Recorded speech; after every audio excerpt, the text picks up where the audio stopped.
Hello everybody, this is Joey and welcome to our Halloween Horror Watch-A-Thon 2019 edition.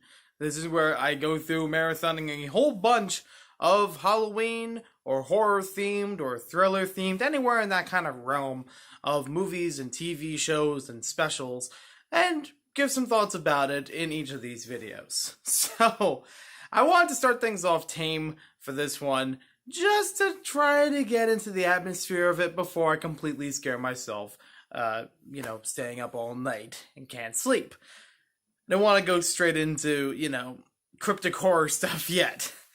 And this one, well, it gave me some of the atmosphere, but I don't really know how much there is to grasp from it. This is Grinch Night.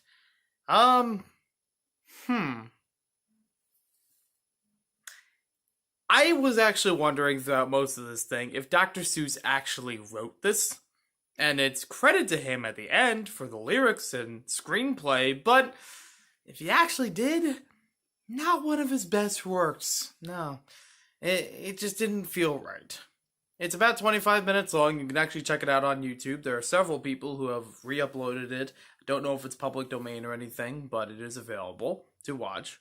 And it's supposed to be a predecessor, a prequel, if you will, to How the Grinch Stole Christmas. I think it's pretty clear that that animation and the book before it did very well. And then they're like, well, we gotta keep this rolling. We gotta use the Grinch again somehow. What other holiday special can we make? Oh, the Grinch is a terrifying, intimidating creature. Let's make a Halloween special. Sounds good on paper. And then in 1977, this came out. I didn't grow up with this. This is literally the first time I'm watching it. And, I don't know. It didn't really feel kid terrifying. It didn't feel adult terrifying. It was really neat on some areas. It definitely had a lot of visuals in some parts. But for a lot of it, it was just kind of oddly paced. I mean, there was one case where it's like, okay, the main story of it, from what I can grasp, is Grinch is up on Mount Crumpet. Max is there, same as before. Same as what we've all seen. You have the town of Hillville, right next to the mountain. And everyone is shut in for the night because cold winds blowing, there's a bunch of animals getting restless, and also it's a sign of Grinch Night, a special night, I guess every year or whenever the season happens to have this weather. I don't know. But some kind of recurring thing, Grinch Night, where the Grinch will come down from the mountain and try to scare the people of Whoville. Okay. But here's where it feels odd in the pacing. They had one part where the Grinch is talking about, getting Max together and then getting down the mountain. And I saw a clip of Max going down the mountain with this wagon or whatever that, he's strapped to, like horse-drawn, pulling it. No Grinch on it. And I couldn't even tell if the Grinch was in it or or if he was supposed to be on top of it or if he's bringing it to him. I don't know. But you do get like one close-up shot of like this little hatch on top of the wagon that kind of just, shakes a little bit. So you're like, okay, I thought the Grinch was in there and like locked in or something comedic. I don't know. They had a bunch of comedic moments of the sled and the How the Grinch Stole Christmas. All right. But then it cuts to he's on the mountain. He has the wagon. And the Grinch is like, come on, let's go. And I'm like, wait. He wasn't already going? I thought they already were going. Like, how did that get from, I don't know, it's going down the slope, if I remember correctly, and then it's at the top of the mountain again. Something didn't feel right there. And there was also another weird pacing part of it later, where this kid, Euchariah, son of, not Jebediah, but that's all I could think of when I was watching it. And Mariah. Very rhymey names, obviously, and try to fit with the formula. But anywho, this kid Euchariah wants to get out during Grinch Night, even though everyone's supposed to be shut in. And he wants to face the Grinch, basically. He was trying to find something called the euphemism. I don't know what he meant by that. This thing's kind of... It introduces a couple things to, like, the Whoville, Grinch world, as it may, universe, whatever you want to call it. But then other things just aren't explained. You know? You get a little bit more wildlife in this one. Not much of what they do, just the fact that they're there on the outskirts of Whoville. But I don't know what the euphemism was supposed to be. Was it supposed to be a place to go to? I don't know. Was he making up something? Because a lot of it is made up. Because it's Dr. Seuss. You have a lot of just words, you know, gibberish that are just describing things. Those are fine if they actually attach to something. But euphemism was just said by multiple people. I don't know what it meant. Was it a euphemism? I don't know. So he says he wants to go out to find the euphemism. His parents let him out, even though they're still very cautious and say he should be back soon and not to stay out too long because of the nasty weather. Then it cuts to something else I want to talk about. It cuts to a song, and his parents are like wishing for him to come back home, and you know that they just keep calling his name, and it's like, but you just let him out. That doesn't work. I mean, it's like if I just walked outside and my mom was calling me, "Hey Joe, where'd you go?" Even though I just said, "Oh, I'm just gonna be right back." What? I don't get it. I don't know. Maybe there was some detail that was missing in between. I don't know. But visually, it didn't make any sense. Yeah. Did I mention that there's a lot of songs in this thing?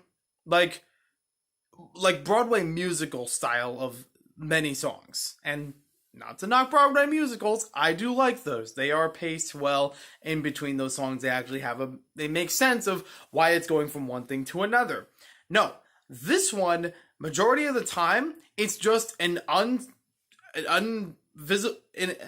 a chorus that isn't shown on screen, that's just describing the events that you're seeing in front of you in between little bits of dialogue. Well, except for, I think, 1 or 2 times in the beginning of it, where it was actually a bit of dialogue and narration throughout it. But there was one part that just, I was like, please let this end soon. Stop doing this. Why was this written in here? Because you had 2 characters talking to each other, and they weren't just saying the lines back and forth. You had the narrator in between them to say, and then he said, blah, blah, blah. And then he said, blah, blah, blah. And then he said, blah, blah, blah. Stop! Why was that written in there? Why was that a thing? It's not, I mean, we get it, it's a story, he's narrating it, but you don't have to literally say it for every little bit. What is this? You don't have Boris Karloff as the Grinch again. And to be fair, he had passed away by this point. So you can't have him. Unless you had something magical. So they did redo the voice. They had somebody else that's doing the voice of the Grinch. It was okay. I guess the best way for me to describe it is like a discount version of how Jim Carrey did the Grinch impression in the live action How the Grinch Stole Christmas. Jim Carrey's impression, I think, is okay. And, you know, I still prefer the Boris Karloff overall, but Jim Carrey, it's like, I could deal with that. He seemed like he got the character.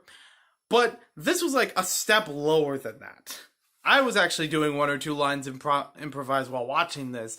It sounded better than how he sounded doing it. I don't remember the person's name, unfortunately, but just do a Wikipedia or IMDb search, and it's no one that I recall from any other voice acting roles off the top of my head. So, was there anything actually good to this?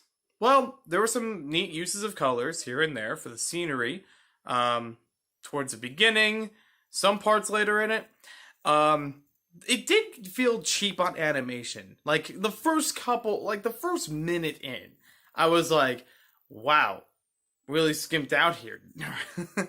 Because it's like, things didn't have a lot of depth, and there were only some points where it actually picked up detail on some things. Like there was a tree branch that was falling down on this kid. Like, just like loosely fell off of a tree. For a split frame or so, the tree actually had a bit more detail to it that looked good. And it's like, why isn't that always like that?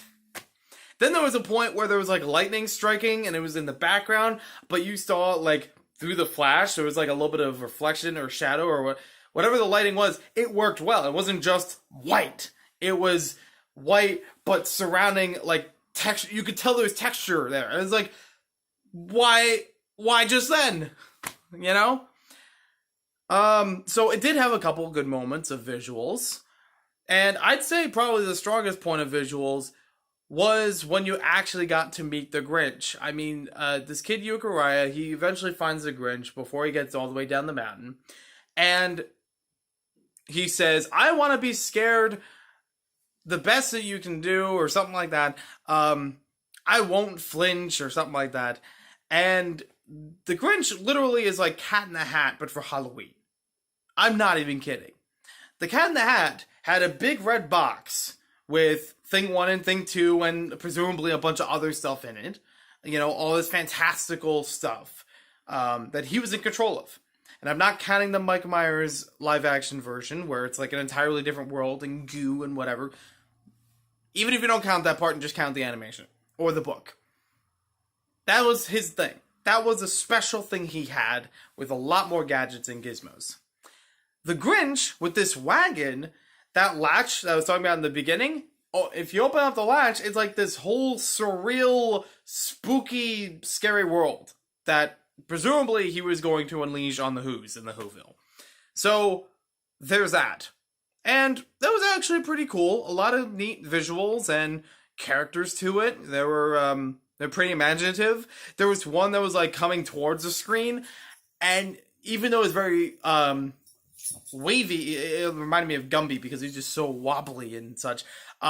He had like what seemed like a head, but you couldn't tell if it was eyes or it just looked like a big nose. It was interesting, even though it was unclear. It was just like, this is fantastical. This is very out there and abstract.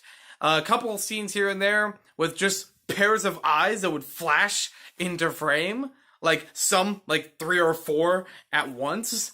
And I'm like, okay, I guess that's supposed to be a scary moment, like a jump scare or something, because you don't expect that. And that reminds me of something else I have a complaint about. I'll leave that to the side. That was alright. That was actually a neat moment. It's no pink elephants on parade in terms of surreality, just instrumental. That's also another good thing about it. They had a little bit of singing, which actually made sense for that scene and what they're describing. And also, there was just music playing. No singing involved. And that just worked with going between all these different visuals. And there wasn't really a connection with everything. It was just kind of like, here's a scene, here's another scene, here's a scene, here's another scene. Just getting all these really creative ideas out there. So I'll give it props for that. If anything that there is to see in this, it's that part. And unfortunately, I didn't really think it was spooky. I didn't really think it was scary. And the problem might be because I've already seen that part itself before. Not just because it was an isolated clip, but rather all those bits that I was talking about were in a video. It was a Vaporwave video I saw within the past 2 years. I've seen it a few times because I like the song with it. Summer by Vanilla. So I'll also link down below where you can see just that if you wanted to just see those visuals, because it was actually pretty cool for that. The video kind of worked with it, or the music kind of worked with it in there. But yeah, so I was kind of like, oh, now I see what that's from, instead of it being like, oh, that's weird and, you know, like, spooky. I don't know. I mean, I'm a scaredy cat, but that wasn't really scary either. So I don't know. So, taking back that other thing, that was also going to dock this thing for points. The other thing that was odd about this, they had one moment which just didn't feel right, and for what video editing I've done, I know I could do this part better. They had a part where Uriah leaves home, he's going to find the Grinch, and he And it said something in there about, like, he's thinking about his father and his mother and his family and a bunch of other stuff. I kid you not. As they're talking about those things, it's flash, there's an image on the screen, and then it fades. Flash, fades. Flash, fades. It felt very abrupt for bringing the images into frame, that it was a little uncomfortable when trying to bring them out and then to the next one, you know? Like, if I was editing this, I would have faded first image into the second, into the third, into whatever. You know? That's just me being me. This might be nitpicking a lot of this, though. I mean, at this point, we're missing, like, half of the video. The 15 minutes in, talking about this thing. Also, even though I said, hey, there are creatures in here, kind of world building, and more outside of the Whoville, but still involved with it in some way, they didn't really explain it, because there's this one thing that the Grinch was starting to chase after as he was going down the hill that wasn't really properly introduced. And yet I think they give it a name. I'm not sure. But it's like, how am I supposed to care for this thing being chased by the Grinch? I mean, yeah, I know he's mean, but I also don't know anything about this creature. It was like literally 3 pink pom-poms with stubby legs, stubby arms, and the third pom-pom is a tail. That's literally it. And he has eyes and a face and whatever, but still, it's like, wow, okay, you really worked hard on this one. I guess there's so many pom-poms in the original, right? Or just other Dr. Seuss, you know, fantastical media in general. It's just like, sure, just put that together. It would have made sense for me if that was introduced in the beginning, right before the Grinch night happened, because they had a little bit of a scene in there where it's like, everyone's outside enjoying the weather, you know, they're watching the sunset go down. It sounds good, and it would have been cool to have that creature, or even any of the other creatures, shown there in a docile state. So that way, you can kind of understand it when things turn, and, you know, there's what I could only describe as a miniature chaos. It's not really that catastrophic or anything. And, you know, feel for this thing that's now being chased by the Grinch, where it's like, oh, but it seemed so nice and peaceful before. And not that it turns mean, but you'd kind of understand, like, oh, well, I don't want the Grinch to get this thing. I don't know. Clearly nitpicking. Stay tuned for that for the rest of the month. So, Grinch Night, it's okay. It's not great. It's not anywhere near How the Grinch Stole Christmas, if that's what you're expecting. It's not really scary either. It's just kind of like, here's something Halloween themed. You know, you get a few visuals here and there that are pretty neat, pretty interesting, pretty unique. But everywhere else, I don't know. Maybe I'm paying attention too much. So thank you for watching this video. Hope you guys enjoyed it. If you still want to watch the Grinch Night, like I said, look it up on YouTube while it's available. I know there are several people that have uploaded it. They do have some marked as the 45 minutes. That's because they added another Dr. Seuss animation in there. But the thing itself is like 25. So it's like your standard TV special. And as I mentioned before, if you wanted to just see those really cool, surreal visuals from the nightmare scene, then you just check out the link down below for Vanilla Summer and get some neat vaporwave music while you're at it. Doesn't hurt to have 1 or 2 in there. Or if you just want, you could just mute it while just looking at the visuals. Either way works. Thanks for watching this video. Hope you guys enjoyed it, and I'll see you soon for more Halloween Horror Watch-A-Thon 2019. I feel like I should come up with a smaller name for that. Ah, well.